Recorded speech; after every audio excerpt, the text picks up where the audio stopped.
आजच्या या सखोल चर्चेत आपण एका खूपच रंजक विषयावर बोलणार आहोत. म्हणजे काय होईल जर मी तुम्हाला सांगितलं की गरिबी किंवा अपयश हा पैशांचा अभाव नसून ती आपल्या मेंदूला लागलेली एक वाईट सवय आहे. हम्म. हे खरंच खूप मोठं विधान आहे, पण बघायला गेलं तर हे बऱ्याच अंशी सत्य आहे. हो ना. म्हणजे आपण विचार करूया, आपला फोन किंवा लॅपटॉप जेव्हा हँग होतो तेव्हा आपण जास्त विचार न करता त्याला थेट रिबूट करतो, फॅक्टरी रिसेट करतो. अगदी बरोबर. आणि मग तो व्यवस्थित चालतो. हो, सिस्टम रिबूट झाली की सगळं पुन्हा अगदी नव्यासारखं सुरळीत चालायला लागतं. पण कधी असा विचार आपण केलाय का की आपण आपल्या स्वतःच्या मेंदूला, विशेषतः पैशांबाबतच्या आणि यशाबाबतच्या आपल्या विचारांच्या सॉफ्टवेअरला असं रिबूट करू शकतो का? अच्छा, हा खूपच वेगळा दृष्टिकोन आहे. आणि तेही फक्त 21 दिवसात. तर आज आपण यावरच सविस्तर चर्चा करणार आहोत. आपल्या वाचनात आलेल्या रॉन्डा बर्न यांच्या काउंटडाऊन टू रिचेस या पुस्तकातील माहितीवर आपण आज लक्ष केंद्रित करणार आहोत. होय, या पुस्तकात एक अतिशय प्रभावी समीकरण मांडलं आहे. बरोबर. आणि ते समीकरण आहे सवय अधिक मानसिकता अधिक आकर्षणाचा सिद्धांत बरोबर आयुष्यातील परिवर्तन. म्हणजे थोडक्यात सांगायचं तर आपण खरोखरच या सूत्राचा वापर करून गरिबीच्या मानसिकतेतून श्रीमंतीच्या मानसिकतेकडे जाऊ शकतो का, यावर आज आपण प्रकाश टाकणार आहोत.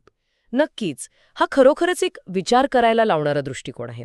कारण सामान्यतः आपण जेव्हा श्रीमंतीकडे किंवा यशाकडे बघतो तेव्हा आपल्याला काय वाटतं? आपल्याला वाटतं की तो केवळ नशिबाचा किंवा परिस्थितीचा खेळ आहे. खरंय, आपण बऱ्याचदा असं म्हणतो की त्याच्या नशिबात होतो म्हणून तो मोठा झाला. हो ना. हे असे घटक आहेत ज्यावर आपलं काहीच नियंत्रण नसतं अशी आपली पक्की समजूत असते. पण प्रत्यक्षात जेव्हा आपण मानवी वर्तणुकीचा आणि मेंदूच्या कार्यपद्धतीचा सखोल अभ्यास करतो तेव्हा एक वेगळंच चित्र समोर येतं. म्हणजे हे सगळं आपल्या नियंत्रणात असतं असं म्हणायचं का तुम्हाला? अगदी. यश हे कोणत्याही बाह्य चमत्कारावर अवलंबून नसून ते एका विशिष्ट प्रोग्रॅमिंगचा आणि योग्य सवयांचा थेट परिणाम असतं. ज्याप्रमाणे आपण मगाशी कॉम्प्युटरचं उदाहरण घेतलं. हो, तो व्हायरसचा भाग. बरोबर. एखादं जुनं व्हायरस असलेलं सॉफ्टवेअर काढून आपण तिथे नवीन इन्स्टॉल करू शकतो. अगदी त्याचप्रमाणे आपण आपल्या मेंदूतील जुन्या आणि नकारात्मक समजुतीही मुळासकट बदलू शकतो. हे ऐकायला खूपच भारी वाटतंय. मला इथे स्रोतामध्ये दिलेल्या त्या उदाहरणाची आठवण येतेय जे या संकल्पनेचा मूळ पाया स्पष्ट करतं. हो, ती एका सामान्य व्यक्तीची कथा. हो, तीच. एका अशा व्यक्तीची कथा जिच्याकडे सुरुवातीला पैसे तर नव्हतेच, पण त्याहूनही वाईट गोष्ट म्हणजे तिच्याकडे स्वतःवरचा विश्वासही नव्हता. हा खूप महत्वाचा मुद्दा आहे. पैशांपेक्षा विश्वासाचा अभाव जास्त मारक ठरतो. अगदी. ती व्यक्ती दिवसाचा बहुतांश वेळ सतत एकच विचार करण्यात घालवायची. मी गरीबच राहणार, माझ्या नशिबातच पैसा नाही आणि मी कितीही प्रयत्न केले तरी काहीही बदलणार नाही. बापरे, म्हणजे पूर्णपणे नकारात्मक मानसिकता. होय. आणि सर्वात धक्कादायक बाब म्हणजे तिचं आयुष्य खरोखरच तसेच चालू होते. तिच्या आर्थिक स्थितीत 0% प्रगती होत होती. यात सर्वात लक्षवेधी गोष्ट म्हणजे ही जी अवस्था आहे तिला मानसशास्त्राच्या भाषेत सेल्फ फुलफिलिंग प्रॉफेसी असे म्हणतात. थांब, मला हे थोडं समजून घ्यायचंय. सेल्फ फुलफिलिंग प्रॉफेसी म्हणजे नेमकं काय? हे कसं काम करतं? सोप्या भाषेत सांगायचं तर आपण स्वतःबद्दल किंवा आपल्या आजूबाजूच्या परिस्थितीबद्दल जो ठाम विश्वास बाळगतो तो विश्वास खरा ठरवण्यासाठी आपलं मन आणि शरीर नकळतपणे अशाच कृती करू लागतं. अच्छा, म्हणजे आपणच आपल्या विचारांचे गुलाम होतो. अगदी बरोबर. जेव्हा ती व्यक्ती स्वतःला वारंवार सांगते की मी गरीबच राहणार, तेव्हा तिचा मेंदू आजूबाजूला असलेल्या नवीन संधी शोधणं पूर्णपणे बंद करून टाकतो. कारण मेंदूला वाटतं की आपण तर गरीबच राहणार आहोत, मग नवीन गोष्टी शोधून ऊर्जा कशाला वाया घालवायची, बरोबर ना? अगदी अचूक ओळखलत. हे नकारात्मक विचार एका दुष्टचक्रासारखे काम करतात. आपण जसा विचार करतो तशाच प्रकारच्या घटना आणि तशाच प्रकारच्या व्यक्ती आपण आपल्या आयुष्यात आकर्षित करत असतो. म्हणजे जर आपण अपयशाचा विचार करत असू तर आपला मेंदू फक्त अपयशाचीच कारणे शोधत राहील. होय, त्याला दुसरं काही दिसणारच नाही. हे ऐकताना माझ्या डोळ्यासमोर एक चित्र उभं राहिलंय. हे नकारात्मक विचार एखाद्या महाकाय जहाजाला समुद्राच्या तळाशी अडकवून ठेवणाऱ्या जड नांगरासारखे असतात का? नांगरासारखे. हे अतिशय समर्पक उदाहरण आहे. म्हणजे त्या जहाजाला कितीही अत्याधुनिक आणि शक्तिशाली इंजिन लावलेले असू दे इंजिन पूर्ण क्षमतेने काम करत असू दे, जहाज पुढे जाण्यासाठी धडपडत असू दे. पण जोपर्यंत तो नांगर समुद्राच्या तळाशी घट्ट अडकलेला आहे तोपर्यंत ते जहाज 1 इंचही पुढे सरकणार नाही. हो, आणि उलट इंजिन जास्त जोर लावल्याने जळून जाईल. आपण रोज कितीही शारीरिक मेहनत केली पण मी अपयशीच ठरणार, हा नांगर जर मनात खोलवर रुजलेला असेल तर आयुष्यात प्रगती कशी होणार? एकदम बरोबर. तो जहाजाचा नांगर म्हणजे आपल्या आत लहानपणापासून खोलवर रुजलेल्या त्या नकारात्मक समजुती आहेत. पैसा सर्व वाईट गोष्टींचं मूळ आहे, श्रीमंत लोक स्वार्थी असतात किंवा आपल्यासारख्या सामान्य माणसांना हे शक्य नाही, अशा त्या समजुती आहेत. म्हणजे आपण व्यावसायिक कौशल्य शिकण्यासाठी कितीही पैसे खर्च केले तरी त्याचा काहीच उपयोग नाही का? जोपर्यंत हा अदृश्य नांगर आपल्याला सतत मागे खेचत राहतो तोपर्यंत उपयोग नाही. म्हणूनच या 21 दिवसांच्या प्रक्रियेचा जो पहिला टप्पा आहे तो वरवरच्या मलमपट्टीवर नाही तर थेट या नांगरावरच घाव घालतो. पण हा नांगर काढायचा कसा? कारण आपण नुसतं ठरवून आपले नकारात्मक विचार एका रात्रीत थांबवू शकत नाही. हे मुळीच शक्य नाही. एका रात्रीत काहीच बदलत नाही. आणि इथेच त्या 21 दिवसांच्या चॅलेंजचा पहिला आणि मला वाटतं सर्वात कठीण टप्पा सुरू होतो. पहिल्या 1 ते 7 दिवसांत कोणतीही नवीन कृती न करता फक्त आणि फक्त विचारांमधील बदल यावर लक्ष केंद्रित करायला सांगितले. होय, जुन्या नकारात्मक समजुती पूर्णपणे काढून टाकणे हे या पहिल्या आठवड्याचे उद्दिष्ट असते. पण हे ऐकायला जेवढं सोपं वाटतंय प्रत्यक्षात ते खूपच कठीण असावं नाही का? ते अत्यंत कठीण असतं आणि त्याचं एक शास्त्रीय कारण आहे. हे केवळ काहीतरी वरवरचं मोटिवेशन किंवा रोज सकाळी आरशासमोर उभं राहून स्वतःला प्रोत्साहन देण्यापुरतं मर्यादित नाही. मग हे नक्की काय आहे? हा एक प्रकारचा खूप तीव्र मानसिक डिटॉक्स आहे. जसं एखाद्या व्यक्तीला व्यसन सोडताना सुरुवातीला शारीरिक आणि मानसिक त्रास होतो, त्याला आपण विड्रॉल सिम्पटम्स म्हणतो. अच्छा, म्हणजे तसाच त्रास नकारात्मक विचार सोडतानाही होतो? होय, तसाच त्रास होतो. हे खरंच आश्चर्यकारक आहे. म्हणजे आपल्या मेंदूला नकारात्मक विचारांचं व्यसन लागू शकतं? पूर्णपणे. जेव्हा आपण सतत चिंता करतो, ताण घेतो, तेव्हा आपला मेंदू कॉर्टिसॉल नावाचा स्ट्रेस हार्मोन सोडतो. अच्छा, हे एक केमिकल आहे तर? होय. वर्षानुवर्षे नकारात्मक विचार केल्यामुळे आपल्या मेंदूला या कॉर्टिसॉलची सवय झालेली असते. त्यामुळे जेव्हा आपण अचानक ठरवतो की आजपासून मी पैशांबद्दल चिंता करणार नाही, तेव्हा आपला मेंदू गोंधळतो. म्हणजे त्याला त्याची सवय मोडल्यासारखं वाटत असावं? बरोबर. त्याला त्या स्ट्रेस हार्मोनची गरज भासू लागते. त्यामुळे तो मुद्दाम आपल्याला जुन्या चिंतेच्या विचारांकडे खेचून नेण्याचा प्रयत्न करतो. बापरे, म्हणजे आपला मेंदू आपल्या विरुद्ध काम करत असतो? एक प्रकारे हो. मेंदूला सवयीच्या गोष्टींमध्ये सुरक्षित वाटते, मग त्या सवयी कितीही नुकसानकारक का असेनात. न्यूरोप्लास्टिसिटीच्या सिद्धांतानुसार आपल्या मेंदूत नकारात्मक विचारांचे पक्के रस्ते तयार झालेले असतात. आणि पहिले 7 दिवस हे ते रस्ते खोदून काढण्याचे असतात. अगदी बरोबर. स्वतःच्याच मेंदूशी लढा देण्याचे ते दिवस असतात. आता मला याचा अर्थ पूर्णपणे समजतोय. मला हे कधीच जमणार नाही, याऐवजी मी हे करू शकतो असा विचार करणे हा केवळ शब्दांचा खेळ नाहीये. नाही, तो खूप मोठा बदल आहे. जेव्हा आपण तो सकारात्मक विचार वारंवार करतो तेव्हा आपण मेंदूमध्ये एक नवीन रस्ता तयार करत असतो आणि जुन्या रस्त्याला उपाशी ठेवत असतो. हा कृतीचा पहिला आणि सर्वात अनिवार्य टप्पा आहे. होय. जेव्हा आपण स्वतःला सांगतो की आपण हे करू शकतो, तेव्हा आपण त्या जड नांगराला हळूहळू वर खेचत असतो. आणि एकदा का हा नांगरभर आला, मेंदूमधील ती नकारात्मकतेची आणि चिंतेची जळमटे साफ झाली की मेंदू शांत होतो.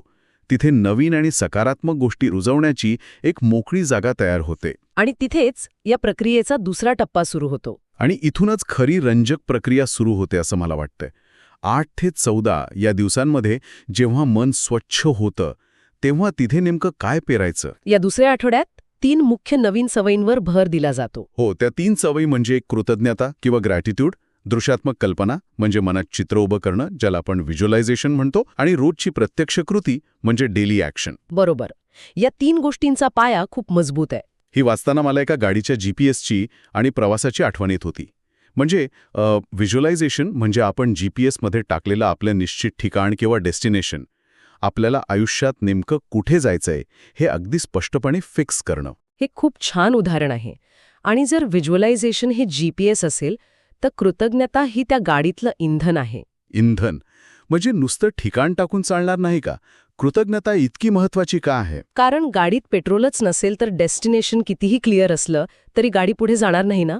कृतज्ञता ही अशी गोष्ट आहे जी आपल्याला वर्तमानात समाधानी ठेवते. म्हणजे आपल्याकडे जे आहे त्याचं महत्त्व जाणणं. होय.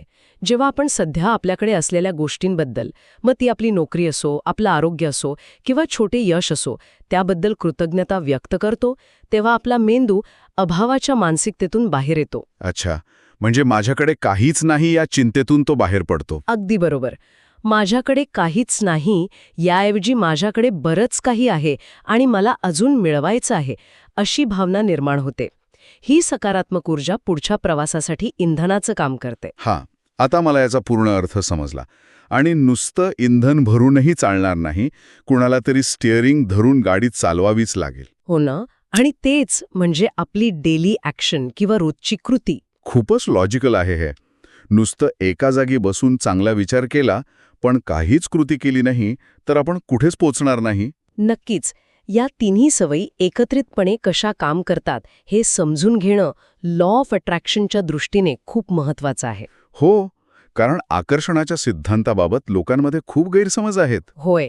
अनेकांना वाटतं की फक्त डोळे मिटून श्रीमंत झाल्याचा विचार केला किंवा एखाद्या महागड्या गाडीचा फोटो भिंतीवर लावला की काहीतरी जादू होईल आणि पैसे मिळतील. पण तसं अजिबात नसतं. नाही, इथे प्रत्यक्ष विज्ञान काम करतं. विज्ञान म्हणजे या व्हिज्युअलायझेशन मागे काही वैज्ञानिक कारण आहे.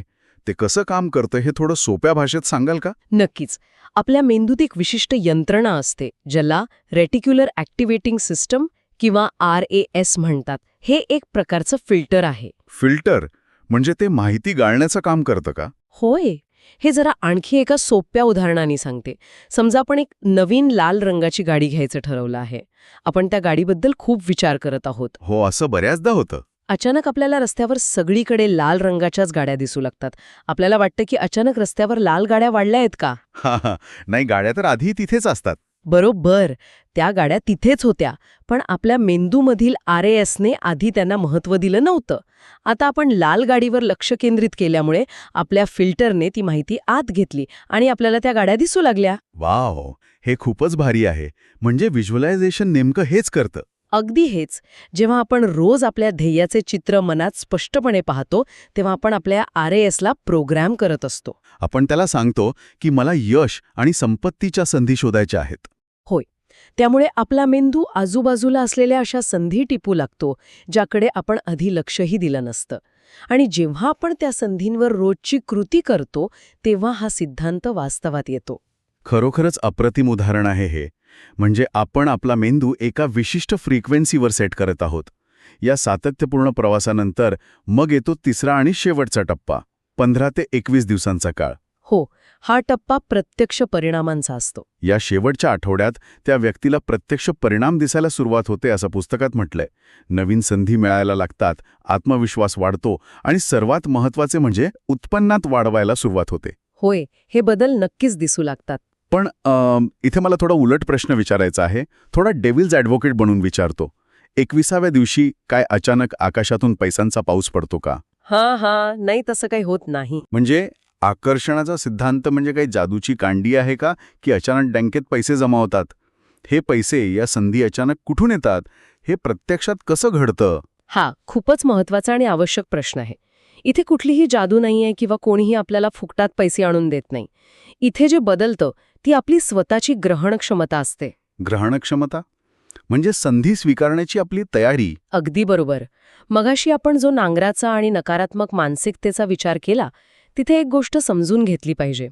जेव्हा आपलं मन सतत भीती, गरिबी आणि चिंतेने ग्रासलेलं असतं, तेव्हा आपला मेंदू फक्त टिकून राहण्याचा म्हणजे सर्व्हायव्हल मोडमध्ये काम करत असतो. म्हणजे तो फक्त आजचा दिवस कसा काढायचा यावर लक्ष देतो. होय. अशा स्थितीत तो प्रगतीच्या, वाढीच्या संधींकडे पूर्णपणे दुर्लक्ष करतो, कारण त्याचं प्राधान्य फक्त धोके टाळण्याला असतं. अच्छा, पण जेव्हा आपण कृतज्ञता आणि सकारात्मक विचारांमुळे शांत आणि आत्मविश्वासपूर्ण असतो, तेव्हा काय होतं? आजूबाजूच्या त्या संधी टिपतो, ज्या आधीपासून तिथेच होत्या. जग अचानक बदलत नाही. आपले जुनेच मित्र, जुनेच नेटवर्क, तोच व्यवसाय असतो. पण आता आपण त्यांच्याकडे एका नवीन आत्मविश्वासाने पाहतो. म्हणजे आपला बघण्याचा दृष्टिकोन पूर्णपणे बदललेला असतो. हो, आपण लोकांसोबत अधिक आत्मविश्वासाने बोलू लागतो. आपण असे निर्णय घेतो जे आपण भीतीपोटी आधी टाळले होते. आपण नवीन जोखीम पत्करायला तयार होतो. आणि याच बदललेल्या वर्तणुकीमुळे नवीन दारे उघडतात. अगदी बरोबर. यालाच आपण प्रकटीकरण किंवा मॅनिफेस्टेशन म्हणतो. हे तर खरोखरच डोळे उघडणारे आहे. म्हणजे जग तेच असतं, पण तो मी गरीबच राहणार हा जुना चष्मा आपण काढून टाकला आहे.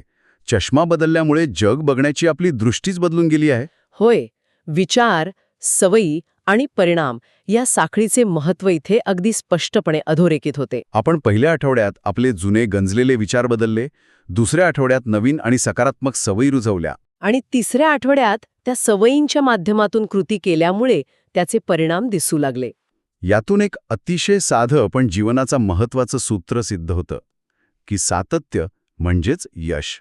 नक्कीच, जेव्हा आपण ही नवीन मानसिकता सातत्याने अंगीकारतो तेव्हा आपलं बाह्य जग आपल्या आतल्या जगाला प्रतिसाद देऊ लागतं. हे आजच्या काळात प्रत्येकासाठी उपयुक्त का आहे हे देखील आपण समजून घेतले पाहिजे. हो, कारण हे तंत्र फक्त पैसा मिळवण्यापुरतं मर्यादित नाही.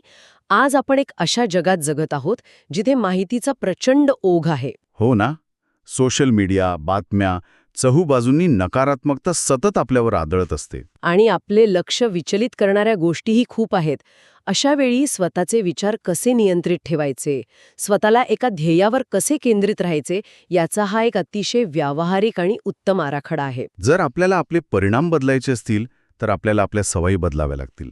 आणि सवयी बदलण्यासाठी आधी आपल्याला आपले विचार बदलावे लागतील. हा निसर्गाचा नियमच आहे. आपण आपल्या या सखोल चर्चेच्या अगदी शेवटाकडे आलो आहोत. आज आपण बघितलं की कोणतीही जादुई रात्र आपल्याला श्रीमंत बनवत नाही, तर तो आपल्याच आतल्या विचारांचा आणि कृतींचा प्रवास आहे. अगदी खरंय. हा एक सुंदर प्रवास आहे स्वतःला नव्याने घडवण्याचा. पण जाता जाता मला एक विचार सर्वांसमोर ठेवायचा आहे, जो मला स्वतःला अस्वस्थ करत होता आणि विचार करायला भाग पाडत होता. कोणता विचार? आपण सुरुवातीला बघितलं की आपण आपल्या पैशांबाबतच्या विचारांचा सॉफ्टवेअर रिबूट करू शकतो. जर फक्त 21 दिवसांच्या या मानसिक डिटॉक्समुळे, कृतज्ञतेमुळे आणि कृतीमुळे पैशांबद्दलचा आपला दृष्टिकोन पूर्णपणे बदलू शकतो, आपले आर्थिक जग बदलू शकते, तर हेच तंत्र आपण आपल्या आयुष्यातील इतर अधिक गुंतागुंतीच्या समस्यांवर वापरले तर काय होईल? समजा आपण ह्याच 21 दिवसांच्या आराखड्याचा वापर आपल्या मनातील सर्वात मोठ्या भीतीवर मात करण्यासाठी केला तर काय होईल? हा खूपच सखोल विचार आहे. किंवा एखाद्या दुरावलेल्या, तुटत आलेल्या नात्यामध्ये पुन्हा गोडवा आणि विश्वास निर्माण करण्यासाठी केला तर? जर आपण आपले विचार आणि सवयी बदलून आपली आर्थिक परिस्थिती बदलू शकतो, तर काय आपण ह्याच विचार, सवयी आणि परिणाम या सूत्राने आपले भावनिक आणि सामाजिक जग पूर्णपणे नव्याने लिहू शकू का? यावर नक्कीच विचार करायला हवा. ऐकणाऱ्यांनीही यावर नक्की विचार करा. कारण जर आपण आपल्या मनातील एक जुनं कुचकामी सॉफ्टवेअर बदलू शकतो, तर कदाचित आपण आपल्या आयुष्याची संपूर्ण ऑपरेटिंग सिस्टमच नव्याने डिझाईन करू शकतो. फक्त गरज आहे ती तो पहिला नांगर उचलण्याची. याच एका शक्तिशाली विचारासोबत आपण आजची ही चर्चा इथेच थांबूया.